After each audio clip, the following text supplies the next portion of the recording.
ఏపీలో ఎన్నికల ప్రచారాలు సరికొత్త పుంతలు తొక్కుతున్నాయి. అన్ని పార్టీలు సంక్షేమం అమలు చేస్తామని చెబుతున్నాయి. ఇప్పటి వరకు జగన్ చేపట్టిన సంక్షేమ పథకాలను విమర్శించిన చంద్రబాబు, పవన్లు సైతం యూటర్న్ తీసుకోక తప్పలేదు. ఇన్నాళ్లు అభివృద్ధిని చంద్రబాబు నమ్ముకున్నారు. కానీ అభివృద్ధితో పాటు సంక్షేమ పథకాల విషయంలో హామీలు ఇస్తే కానీ ప్రజలు నమ్మే స్థితిలో లేరని గుర్తించారు. అందుకే తాము అధికారంలోకి వస్తే జగన్కు మించిన పథకాలు అందిస్తామని చెబుతున్నారు. సూపర్ 6 పథకాలతో పాటు కీలక అంశాల్లో చంద్రబాబు చేస్తున్న ప్రకటనలు, ఇస్తున్న హామీలు చూస్తుంటే ఆయన యూటర్న్ తీసుకున్నట్లు తెలిసిపోతుంది. అటు పవన్ కళ్యాణ్ సైతం సంక్షేమ పథకాల విషయంలో కీలక ప్రకటనలు చేస్తున్నారు. అయితే ఆ ఇద్దరు నేతల తీరుపై సోషల్ మీడియా ఓ రేంజ్ లో వేసుకుంటోంది. జగన్ గత 5 ఏళ్లుగా సంక్షేమ పథకాలను అమలు చేశారు. ఉచిత పథకాల మాటున ఏపీని శ్రీలంక మాదిరిగా మార్చారని, 20 ఏళ్ల పాటు ఏపీ వెనక్కి వెళ్లిపోయిందని, దీనంతటికీ నగదు పంచుడే కారణమని చంద్రబాబుతో పాటు పవన్ ఆరోపించారు. అయితే పెద్ద ఎత్తున సంక్షేమ పథకాలు అమలు చేసి జగన్ ప్రజలకు దగ్గరయ్యారు. సంక్షేమ పథకాలు కొనసాగాలంటే జగన్ మరోసారి అధికారంలోకి రావాలని వైసీపీ ప్రచారం ప్రారంభించింది. అభివృద్ధి లేదని గుర్తించిన వారు తప్పకుండా జగన్ను వ్యతిరేకిస్తారు. ఆ ఓటు బ్యాంకు తమ వద్ద ఎలానో ఉంటుంది. అందుకే చంద్రబాబు మాస్టర్ ప్లాన్ వేశారు. జగన్కు మించి సంక్షేమ పథకాలు ప్రకటిస్తున్నారు. పెన్షన్ విషయంలో కీలక ప్రకటన చేశారు.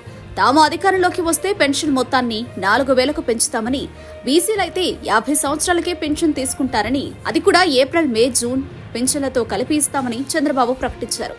అటు వాలంటీర్లను సైతం కొనసాగిస్తామని, వారి వేతనం 5,000 రూపాయల నుంచి 10,000 రూపాయలకు పెంచుతామని కూడా చెప్పుకొచ్చారు. ఈ నేపథ్యంలో చంద్రబాబుతో పాటు పవన్ వైఖరిపై బలంగా చర్చ నడుస్తోంది. సంక్షేమ పథకాల విషయంలో పోటీ ప్రకటనలు చూస్తుంటే జగన్ వైఖరిపై వారు భయపడుతున్నట్టే. సంక్షేమ పథకాలతో ప్రజల్లోకి జగన్ బలంగా వెళ్లారని వారు ఒప్పుకున్నట్టే. వాస్తవానికి చంద్రబాబు అభివృద్ధి అనే విషయంలో ముందంజలో ఉండేవారు. సంక్షేమ పథకాల విషయంలో వెనకడుగు వేసేవారు. అయితే ఇప్పటి వరకు తనకున్న మంచి పేరును పక్కన పెట్టి సంక్షేమ పథకాలను నమ్ముకోవాలని చంద్రబాబు భావిస్తున్నారంటే పరిస్థితి అర్థం చేసుకోవచ్చు. అటు పవన్ సైతం మెరుగైన సంక్షేమం అందిస్తామని చెబుతుండడం మారిన వైఖరిని తెలియజేస్తోంది. ఇన్నాళ్లు ఉచిత పథకాలతో రాష్ట్రం అన్ని విధాలా నష్టపోతుందని, అభివృద్ధి లేకుండా పోతుందని ఆందోళన వ్యక్తం చేసిన నేతలే ఇప్పుడు అదే బాట పడుతుండడం మాత్రం గమనార్హం. గెలుపొందాలంటే ప్రజలకు సంక్షేమం ఇస్తామని చెప్పాల్సిందే. కేవలం అభివృద్ధి అనే నినాదాన్ని ప్రజలు పట్టించుకునే స్థితిలో లేరు. అందుకే నేతలు పోటాపోటీగా సంక్షేమాన్ని అమలు చేస్తామని చెబుతున్నారు. అయితే ఈ పోటాపోటీ సంక్షేమ పథకాల ప్రకటనతో అంతిమంగా ప్రజలకే ఇబ్బంది కలుగుతుందని, ఈ రాష్ట్ర అభివృద్ధిపై ప్రభావం చూపుతుందని ఎవరో గుర్తించకపోవడం విచారకరం.